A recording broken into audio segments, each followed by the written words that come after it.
Përshëndetje dhe mirë se vini në këtë episod të ri të podcastit Shëndet me Eridën. Unë jam Raserida Çepele, farmaciste.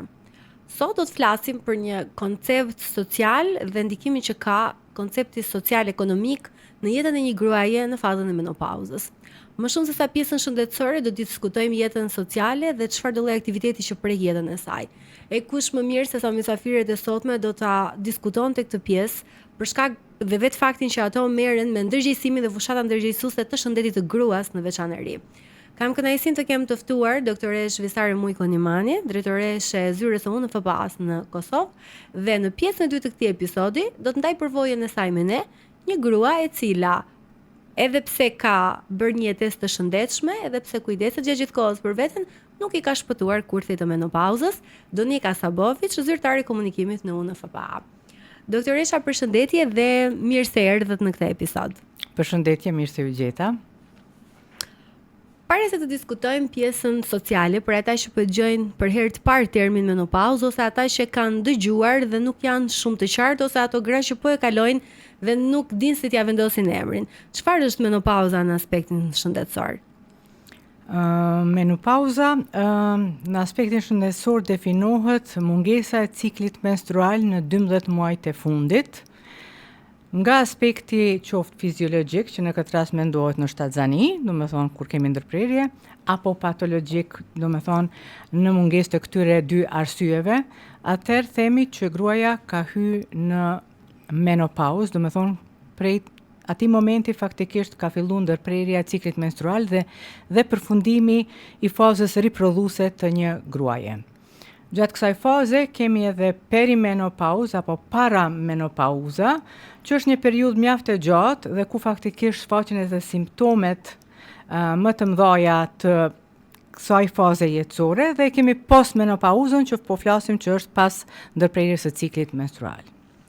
Ka shumë tema të cilat deri diku ne si profesionist shëndetësor mund t'i kuptojmë që janë tabu, siç është seksualiteti, marrëdhëniet seksuale, marrëdhëniet shift. Po menopauza, doktoresha, pse po konsiderohet ende si tabu? Çfarë ka në shoqërinë tonë që nuk arrin ta diskutojë dot menopauzën? Kisha dashur me cek që tabuja në lidhje me menopauzë nuk është vetëm në shoqërinë tonë, po është globale dhe mund të them që diskutimet kanë filluar të bëhen më të hapura dhe më publike në lidhje me menopauzë edhe në vendet shumë më të zhvilluara si në vendet e Bashkimit Evropian, edhe në Shtetet e Bashkuara të Amerikës, tek 2-3 vjet ndoshta të fundit, muj me thonë që disa figura të popularizuara që të gjenden në këtë periudhë kanë filluar më haptazi të diskutojnë dhe të fillohen të thyhen tabut në lidhje me menopauzën. Arsyet mund me qenë të ndryshme. Zakonisht po lidhet me atë që kur hyn në menopauzë, do me thonë që hyn fazën e plakjes, është një temë senzitive, jo ndryshime specifike brenda trupit, psiqike, të cilat shpesh gratë nuk kanë dashur me i diskutu, sepse janë ndje si të turpshme dhe jo të lirshme që të diskutohet. Për fat keq, edhe komponenta shëndetësore ka kontribuar në atë tabu dhe mendojmë që edhe si UNFPA është koha që të fillojmë të thejmë këtë tabu, sepse është pjesë e ciklit jetësor, si çdo fazë tjetër që flasim për pubertetin, për lindjen, të flitet edhe për menopauzën, aq më tepër kur ne në mjeksi mësojmë që nuk ka temë tabu kur lidhet shëndeti. Realisht, disa gra e përjetojnë shumë lehtë. Kanë një kapërcim të natyrshëm në fazën e menopauzës dhe nuk kanë asnjë lloj problemi. Ka të tjera të cilat kanë simptoma shumë të ndryshme, janë ato afshet e nxehta, pagjumësia, ankthi të ndonjëherë edhe depresioni. Si mendoni, si ndikojnë këto emocione apo në shëndetin mendor të gruas gjithë faza e menopauzës, se si kanë ndikuar tek këto, si ndikon ose edhe qoftë përvoja juaj si grua? Po. Gjitha këto simptome që i përmendet janë simptomet më të shpeshta që shfaqen dhe dikun rreth 95% të grave i përjetojnë, dikush më tepër, dikush më pak, po janë simptome që nganjëherë për shembull varësisht nga gjenetika po flas ose edhe nga rrethonat, te disa gra fillojnë shumë herët dhe shpesh fillojnë gra të pyesen çka po ndodh me mua, diçka s'është në rregull, sepse për shembull nganjëherë ka gra që fillojnë të hyjnë në perimenopauzë moshën 30-35 vjeçe dhe thjesht nuk e lidhin që kjo është fazë para menopauzës dhe janë të brengosura që diçka nuk është në aspektin shëndetësor, shpesh edhe me Alzheimer, sepse tu i marr parasysh që këto afshet e nxehta, ndërprerja e gjumit, të cilat ndodhin me thënë gati çdo natë, ndikojnë edhe në aftësitë fizike dhe psiqike dhe shpeshherë gruaja është e lodhur, harron dhe fillon të brengosë që diçka tjetër po ndodh e jo ta lidh me menopauzën dhe ndikon shumë rënd në aspektin psiqik. Shpeshherë është edhe nervoze, reagon ndoshta shumë vrollshëm në disa gjëra të cilat ndoshta nuk ish dashur me reagu dhe shpeshherë kur nuk diskutohet edhe anëtarët e familjes nuk e din çka po ndodh dhe nuk shfaqen mirë kuptim dhe kjo edhe më tepër e rëndon aspektin psikologjik të vetë gruas. Për fat keq, edhe neve në trajnimet, në studimet e mjekësisë nuk trajnohemi mjaftueshëm për këtë çështje. Dhe është diskutuar edhe e përmenda edhe në forume tjera të shteteve tjera shumë të zhvilluara edhe për studimet në mjekësi, si për shembull Shtetet e Bashkuara të Amerikës, ku në studimet mjekësore ende mirët si bazë trupi njeriut mashkull e jo që dallimet që i kemi mes femrës dhe mashkullit dhe specifikisht për çështjen e menopauzës, ku duhet të kemi një çështje shumë specifike ndaj gruas, e brenda kësaj edhe individuale sepse gratë të ndryshme përjetojnë mënyra të ndryshme menopauzën. Do të thonë, tash ka fillu të sqarohet edhe të diskutohet edhe më tepër për çështjen individuale të trajtimit jo vetëm të smundjes, por edhe të menopauzës në përgjithësi, sepse secili individ reagon ndryshe. Është e vërtetë, çdo gjë është individuale, por duke marrë parasysh që ju si organizat keni në thelb ndërgjegjësime, fushat ndërgjegjësuese lidhur me shëndetin riprodhues dhe shëndetin e gruas në përgjithësi që në konceptin tim dhe atë të publikut i targetohen pacientëve, pra atij finalit, një grup targeti final. Por a duhet në pikë së pari të fillojmë që nga kujdesi parsor shëndetësor, që nga mjekët, farmacistët, të bëjmë trajnime specifike lidhur me menopauzën për të ndërgjegjësuar ata që mandej të përcillet mesazhi tek target grupi i fundit që janë pacientët? Absolutisht. Mendoj që ai trajnimi duhet të fillojë gjatë studimeve të mjekësisë apo të infermierisë e të vazhdojmë mandej edhe në trajnimet apo edukimin e vazhdueshëm profesional që e themi na pas studimeve apo gjatë specializimit. Dhe kjo çështje specifike sidomos ndaj menopauzës, edhe ne si UNFPA, fokusin kryesor, po flasëm përgjithësi, e kemi pas te mosha riprodhuese. Po viteve të fundit, edhe çështja e menopauzës ka filluar të ngritet brenda UNFPA-s, në radhë të parë prej stafit që punon në UNFPA, tu përfshirë edhe mua, pasi që jam në moshë të menopauzës, sepse kemi filluar të shfaqem më haptazi të diskutojmë që nëse po flasim për gjithë ciklin jetësor, atëherë duhet të flasim edhe për menopauzën, jo vetëm periudhën e shëndetit riprodhues në kuptimin e riprodhimit, sepse edhe kjo është pjesë e jetës dhe duhet të fokusohemi edhe aty në kuptimin si ta mirëmbajmë shëndetin në këtë fazë, çka duhet të bëjmë, çka duhet të përqendrohemi, cilat janë rreziqet, cilat janë përparësitë dhe çka mundet të bëjë gruaja, po edhe personeli shëndetësor me ndihmu me të kalu këtë fazë, pasi që ka probleme të cilat e përcjellin te kalimin e kësaj faze. Është realisht për disa gra një fazë shumë e vështirë, sepse gjenden edhe pa aktivitet në thonjza, sepse ka kaluar një jetë kujdesit ndaj familjes, fëmijëve dhe tani që ka kohë më shumë për veten, tani fillon dhe mendon akoma më shumë. Realisht familja dhe ne si shoqëri, komuniteti në përgjithësi, çfarë roli kemi dhe sa i rëndësishëm është roli jonë në gjithë procesin e menopauzës te gratë? Familja natyrisht ka rol të rëndësishëm në cilën do fazë jetësore, po specifikisht pas që jemi të folë për menopauzën ka shumë rëndësi të madhe. Tu i marr parasysh që nuk diskutohet, sepse ne jemi gjithë vetëdijshëm kur flasim për pubertetin apo adoleshencën, pak a shumë e dim familja edhe e shfaqë një farë mirë kuptimin ndaj trive të cilët kalojnë në periudhë të pubertetit apo adoleshencës. Kur flasim për menopauzën, shpeshherë familjarët nuk kanë mirë kuptim sepse nuk kanë informata të mjaftueshme çka po ndodh dhe shpeshherë gratë mundohen të mshefin simptomat, tu marr parasysh që ndihen të turpshme. Po në realitet sa më tepër që flasim për këtë temë në familjet tona dhe të tregojmë se cilat simptome po dhe shqetësime që i kemi, aq më tepër edhe mirë kuptimi do të jetë brenda familjes, po edhe më gjerë. Tu i marr parasysh që familja është e para, mendoj që numër 1 është të flasim me partner, me burrin, po edhe fëmijët, sepse për shembull në familjen time ka ndodhur që unë kam qenë në menopauzë, ndërsa fëmijët e mi kanë qenë në pubertet dhe adoleshent, kanë qenë 2 periudhat më të vështira të jetës të 2 individëve dhe ka qenë ndoshta e vështirë me menaxhu brenda familjes në një anë vajzën edhe djalin në pubertet, në anën tjetër unë në menopauzë dhe ndoshta për bashkëshortin tim ka qenë pak vështirë me menaxhu. Një lloj sfide. Po them komunikimi është numër 1.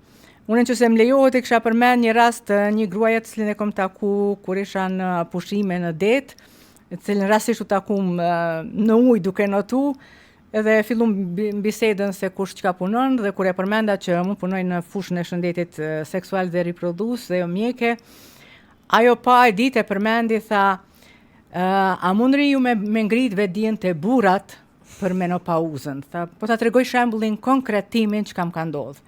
Tha, burri jam është adhuruesi automobilave dhe mekanizmit tyre dhe din çdo gjë si punon automobili jon. Tha, ne kemi qenë të udhëtu në një ditë, tha dhe diçka të udhëtu, burri tha, prit ta ndali automobilin se diçka zoni nuk është i mirë i makinës.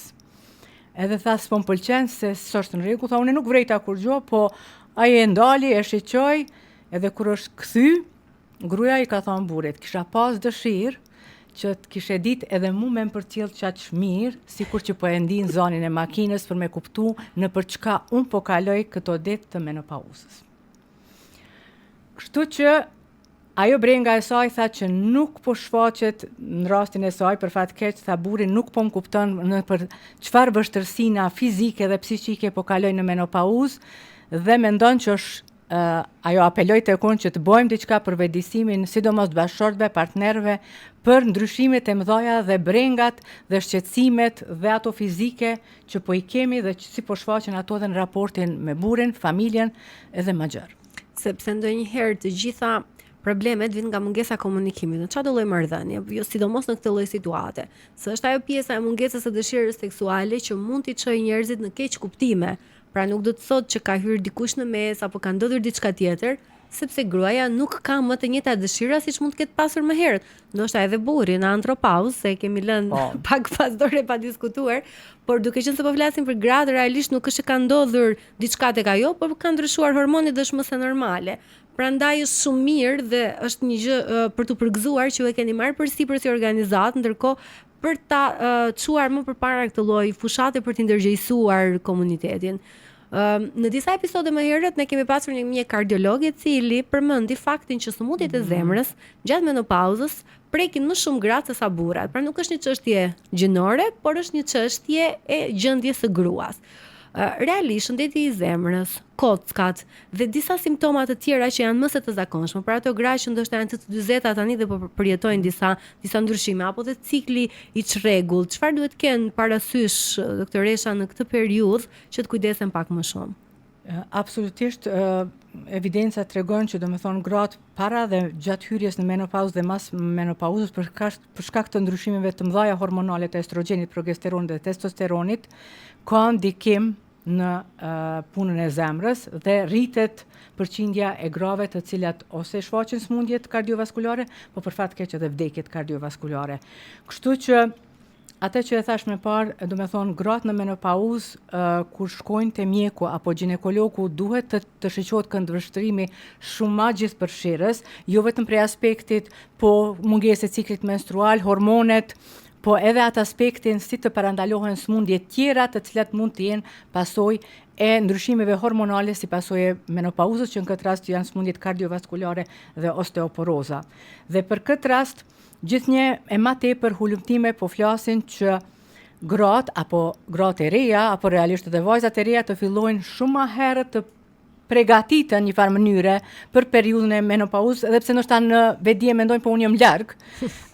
Këto para përgatitje tash janë faktikisht për me qenë sa më shëndetshme në kohën e menopauzës dhe më tutje deri në pleqni, në kuptimin ushtrimet fizike, kujdesi me ushqim, kujdesi me marrjen e suplementeve të cilat faktikisht e forcojnë eshnat dhe edhe aspekti hulumtimit në aspektin genetiko-familjar, sepse dhe ajo përndikon në kuptimin çfarë rrezikshmërie keni gjatë menopauzës apo mas menopauzës, që për shembull keni në aspektin gjenetik smundje të ndryshme të cilat mund ta keqësohen si pasojë e menopauzës.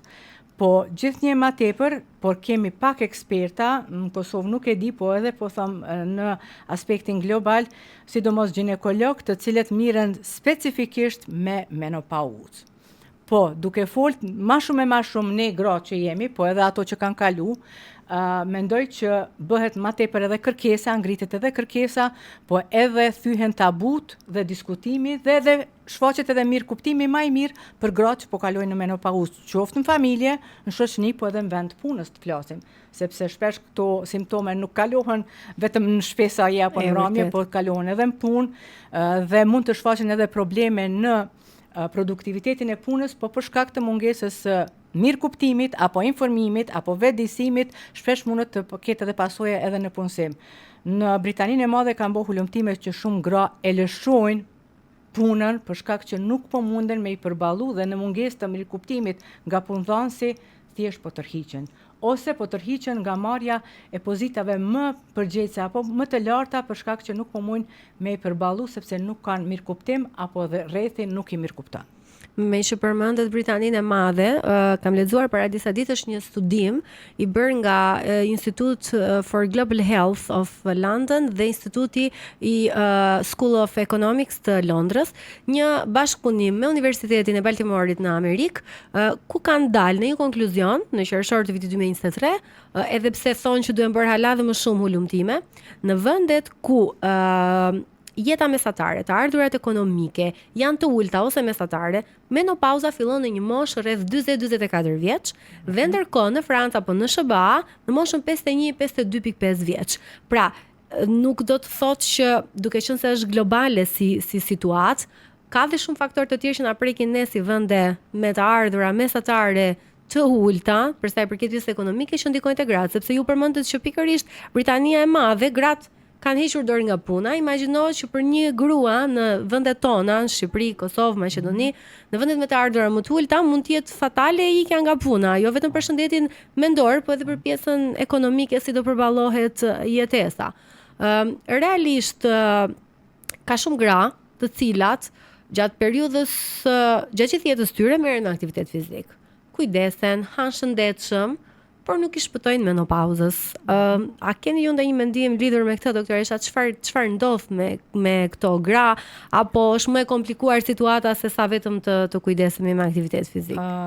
Natyrisht aktiviteti fizik dhe kujdesi e përmenda edhe për marrjen e vitaminave, sidomos të kalciumit, vitaminës D, për me parandalu apo me zbut, sidomos osteoporozën po flas, apo edhe kujdesin për sëmundjet kardiovaskulare.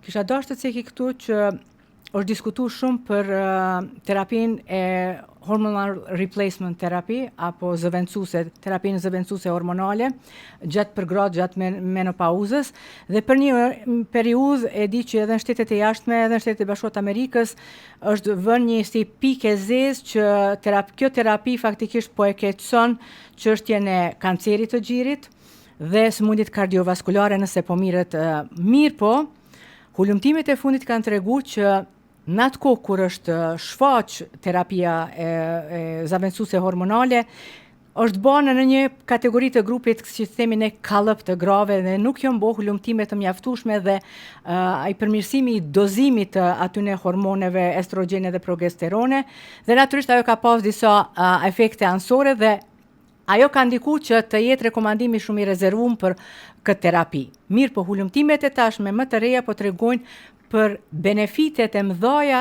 që ka hormonal replacement therapy për gratë në menopauzë, për parandalimin të sëmundjeve kardiovaskulare dhe të vdekjeve te gratë që mund me pas me probleme, dhe parandalimin e osteoporozës, sepse hulumtimi është zgjanu, është bë më specifik dhe është marrë te gratë në mënyrë më individuale.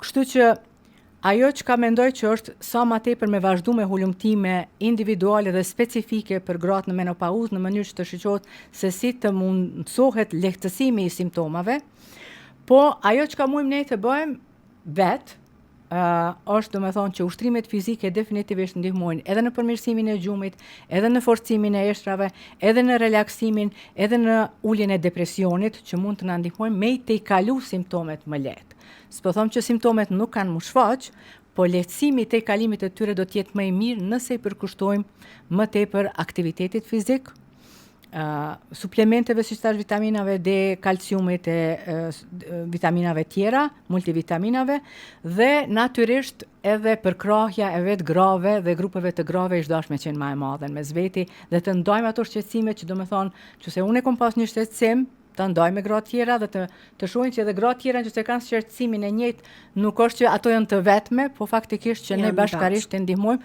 si për edhe çdo problematik tjetër, po ta diskutojmë dhe të shohim që nuk jemi diçka jashtë standardit në kuptimin që kjo është pjesë e asaj e kalimit të një faze, po sa më shumë ta ndihmojnë, po edhe me hulumtime të shohim më mirë si t'i lehtësojmë këto simptome të cilat me të vërtet janë shumë vështira për gra dhe po kanë pasoja mandej edhe për funksionimin ditor të grave, sepse jeta po vazhdon, ballafaqimet me sfida ditore vazhdon, e kemi familjen, i kemi fëmijët, dhe deshtëm na duhet të vazhdojmë të punojmë dhe të reagojmë. Është një gjë shumë e mirë që thuhet kjo nga ju si mjeke, sepse realisht në konferencat e fundit ku kam qenë, çdo ginekolog në fund të prezantimeve të punës vet, për sa i përket pjesës barnave, shtesave ushqimore të rekomanduara në pas të studimeve, thot në fund dhe një lloj rekomandimi: klube kërcimi, ecje, aktivitete ndryshme, yoga, meditim, çfarë do lloj gjëje që i bën gratë bashkë dhe i bëjnë të qeshin.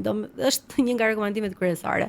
Doktoresha, biseda me ju është gjithmonë shumë e këndshme dhe shumë informuese. Realisht dua një mesazh nga ju tani për gjithë ato gra që po na dëgjojnë, por edhe burra, të cilat i kanë gratë në fazën e menopauzës.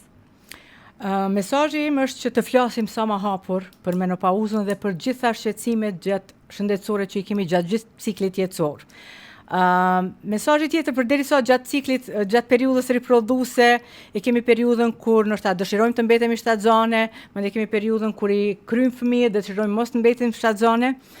Ajo që ndoshta nuk preket mjaftueshëm edhe nga ne personeli shëndetësor është periudha ku sidomos në fazën e perimenopauzës, kur fillojmë të kemi çrregullimin e cikleve menstruale, rrezikshmëria është shumë e madhe për me mbetë shtatzane pa dëshirën e grave.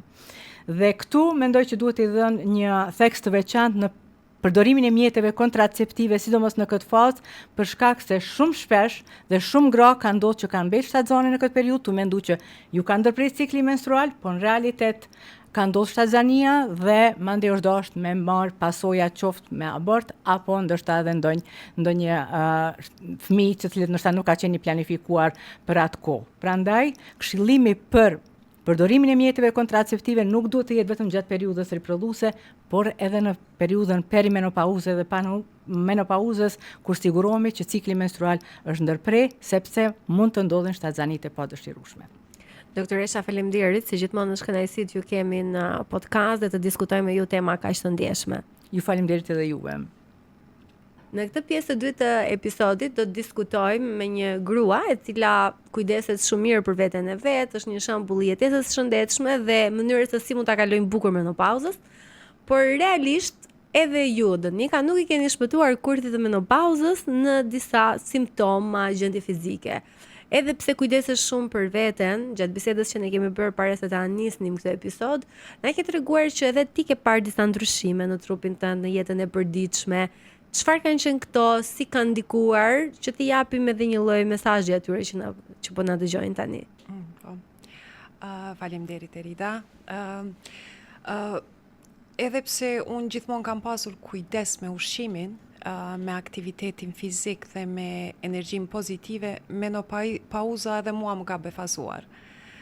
Trupi filloi të ndryshonte në mënyrë që nuk e kontrolloja dot dhe në fillim nuk ishte e lehtë të pranoja këtë. Por më ka mësuar një gjë që shumë të rëndësishme, që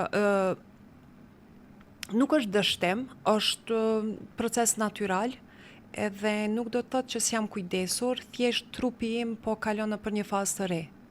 Dhe kur e pranova këtë, më ishte shumë më e lehtë ishte që ta përjetoja këtë fazë të menopauzës. Realisht personalisht mendoj që nëse periudha e menopauzës do dukem kaq bukur sa ti, do jetë shumë mirë për mua. Aktiviteti fizik, jetesa e shëndetshme, mënyra jote të jetuarit, a mendon që të ka ndihmuar sadopak për t'i përballuar këto ndryshime më mirë? Po, patjetër. Aktiviteti fizik më ka ndihmuar jashtëzakonisht shumë. Jo vetëm për pjesën fizike, por sidomos për mendjen. Stërvitja në një mënyrë më ka ulur stresin, më ka përmirësuar gjumin dhe më ka dhënë një ndjenjë kontrolli në një periudhë ku shumë gjëra dukeshin jashtë kontrollit. Që aktiviteti fizik nuk zgjidh gjithçka, por të jep forcë dhe kjo ndonjëherë është gjëja më e rëndësishme.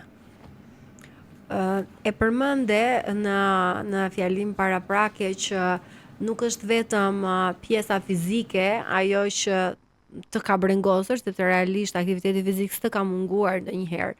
Është pjesa emocionale që mua më intereson të di.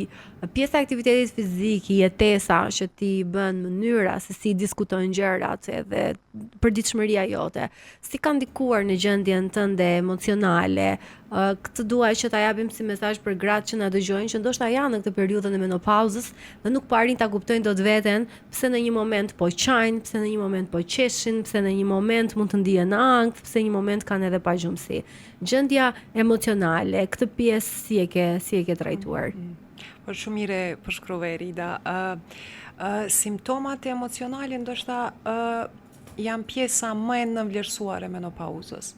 Unë për vete kisha momente kur ndjesha irrituar pa arsye, më humbste vetbesimi, disponimi ndryshonte sa hape mbyll syt.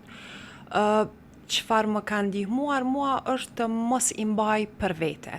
Kam folur me njerëz të afërt, sidomos me gratë që kanë kaluar nëpër këtë fazë, por mbi të gjitha, më duhet të përmend, kam pasur mbështetjen e bashkëshortit tim i cili ka pasur shumë durim, edhe ka ditur të më dëgjoj edhe në ditët kur unë vetën se kuptoja fare.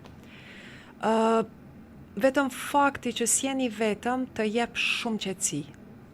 Dhe e dyta kam qenë më e butë me veten. Nuk kam kërkuar perfekcion, por vetëm mirëkuptim. Është realisht e rëndësishme që këto gjëra të diskutohen dhe kjo është një nismë shumë e mirë që ju si organizate keni marrë për ta diskutuar publikisht në pauzën, sepse është një nga fazat e grave që dhe nga vetë gratë neglizhohen ose është ajo pjesa e tabus për të diskutuar. Duke folur me njëra tjetrën ne japim informacion. Dhe informacioni është pushtet, realisht. Ato gra që tani ndoshta ndihen thjesht të lodhura, apo dhe të pashpresa, apo të ka shumë raste në të cilat gratë kalojnë përveç faktit që ndihen me ndryshime të humorit të thella, ka raste shumë të rënda që mund të shkojnë edhe në depresion, në ankth, apo dhe rastet fatale siç janë ato të vetvrasjes. Prandaj ne duam të parandalojmë me gjithë këtë shembull që po japim me bisedën me ju, të japim një shembull që gjërat kalohen, pra është një fazë që kalon. Është 1/3 e jetës së saj gruaja kalon në këtë fazë. Prandaj duhet që me të madhe t'u japim një lloj shembulli. Realisht për ato gratë të cilat tani ndihen thjesht të lodhura ose të pashpresa, çfarë do t'u thoshe që të ngrihen nga divani ku janë ulur ose kanë rënë dëshpërim dhe të çohen të bëjnë diçka? Grave që sot ndihen të lodhura ose të pashpresa, dua t'u them se jeni shumë të forta se sa mendoni. Menopauza nuk është fundi i asgjëje, është vetëm tranzicion, një ftesë për t'u rikthyer te vetja. Kur informoheni, kur kërkoni mbështetje dhe kur jepni vetes pak më shumë dashuri, kjo periudhë mund të kthehet në fazë fuqizimi dhe vetpranimi. Trupi ndryshon, por edhe ne ndryshojmë dhe mund të dalim prej kësaj faze shumë më të qeta dhe më të lidhura me veten. Pak kujdes, pak mirëkuptim dhe pak mbështetje. Dhe çdo grua e kalon këtë fazë më e fortë se sa që mendon. Nuk jemi vetëm dhe kjo e bën gjithçka më të lehtë. Pra unë mendoj që menopauza është ajo koha, një fazë ku të jep sinjal që është koha të merresh me veten. Dhe nuk duhet të keni atë ndjenjën e fajit, sepse gruaja zakonisht është ajo që përkujdeset për gjithë. Dhe unë mendoj që tash kjo është një sinjal që duhet kthehemi nga vetja dhe mos të ndjejmë faj fare, dhe kjo është koha jonë tash. Është e vërtet, ka kaluar një periudhë gjatë që kujdesesh për krijimin e familjes, për rritjen e fëmijëve dhe tani ke kohë ti përkushtohesh vetes në total. Ajo çfarë mua më pëlqeu nga biseda ishte fakti që e përmendëm mbështetjen e bashkëshortit, sepse në pjesën e parë të episodit ne diskutuam me doktoresh Listarin që shumë probleme në çift lindin nga mungesa e komunikimit apo e kuptimit apo e keq kuptimeve që ndodhin gjatë kësaj periudhe për shkak të ndryshimeve të gruas. A ka qenë kjo marrëdhënia juaj një shembull dhe për rrethin tuaj shoqëror, a ke diskutuar edhe me koleget për ta dhënë si shembull apo me njerëz të tjerë? Po është shumë e vërtet që kjo fazë çon edhe deri te ndarja e bashkëshortëve. Mirë, po në anën tjetër mundet me qenë si një pikë kthese ku lidhesh edhe më shumë me bashkëshortin.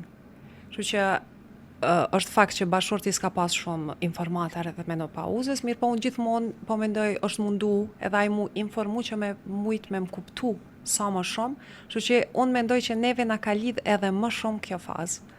Është një gjë shumë e mirë ta gjejmë këtë lloj shembulli që të gjitha ato gra që po kalojnë menopauzën, nëse nuk janë të informuara, të informohen. Në momentin që informohen vetë, informojnë edhe bashkëshortët që nuk ka ndodhur asgjë në marrëdhënien e tyre që ti përçaj, po përkundrazi thjesht një çështje fiziologjike, biologjike e ndryshimeve të gruas.